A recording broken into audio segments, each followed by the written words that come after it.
Hello guys, so papakilala ko naman kayo sa Merchant Words. Okay, so for this one po, itatakal natin yung mga money keywords.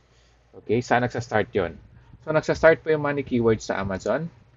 Okay, kapag naghanap kayo ng item, halimbawa naghanap po kayo ng isang chocolate chips. So type na chocolate, makikita nyo, ito yung money keywords and then marami siyang mga suggested. So kung isa-sell nyo, halimbawa cookies, so tingnan natin, ito, chocolate chip cookies. So ilan yung result? Ang dami. So kukunin ko to, itong keywords na to, and then titingnan ko kung meron pa akong makukuha ibang keywords. Okay? Bakit, Sir G, tinuturo mo pa itong merchant words? Alam na namin to eh. Alam na makita ito sa YouTube. Nope. Ipapaintindi ko sa inyo yung strategy nito. Okay? Para pag-combine lahat ng course, maintindihan nyo to kung bakit kailangan din ng merchant words. Or kung sa Helium 10, meron na kagad keywords sa Helium 10 eh. Pero kung gusto nyo mumurahin lang muna or mga basic lang po muna na tools, so merchant words po tayo. Okay? First of all po, ang chocolate chip cookies po, meron po siyang 34,900. 1,000 results. So, malaki yung search volume niya. So, ang ano ko dito is malaki rin ang search volume and then yung result konti lang. Ganun yung strategy. So, ito, tas less than, oh, ito, big, pero may ano siya eh. So, chocolate chips, so, hindi ko yan kasi may brand siya. So, gusto ko yung less than, ano eh. Hmm, hanapin ko less than. 200, 300. Search volume mga 2,000 ito. Luna protein. So, medyo iwas ako dyan. Kasi may kapag gumagamit ng mga pangalan, chocolate chips, okay, classic search, emerging trends, Amazon. Try natin Amazon to.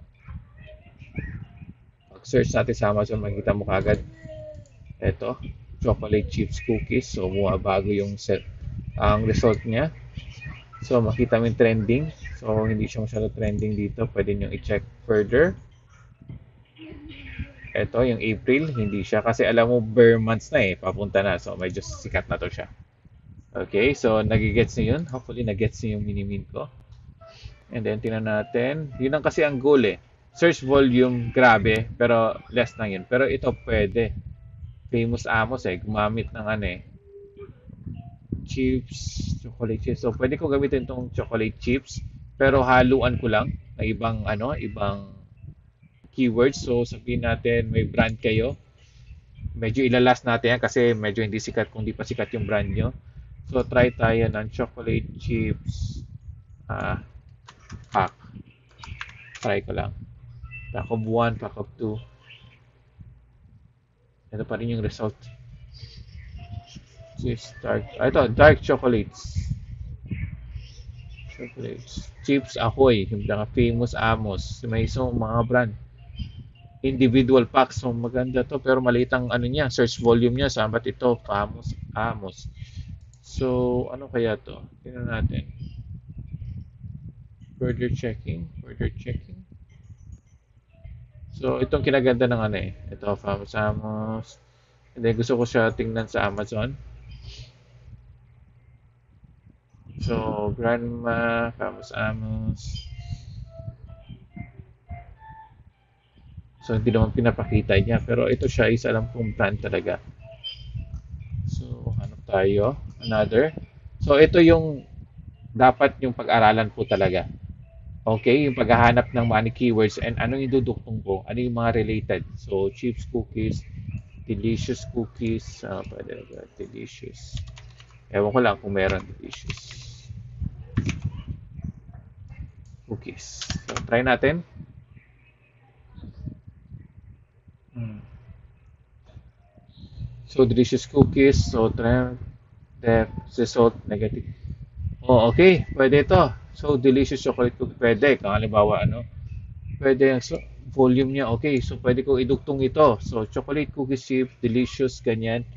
Pwede kong idugtong. Okay? So, nice. Page 1 review, okay.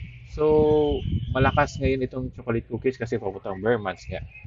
So, analyzation nito, dig deeper pa. So, pinakitaan ko kayo ngayon kung paano PPC campaign, tsaka paano mag listing enhancement. Ito po 'yun.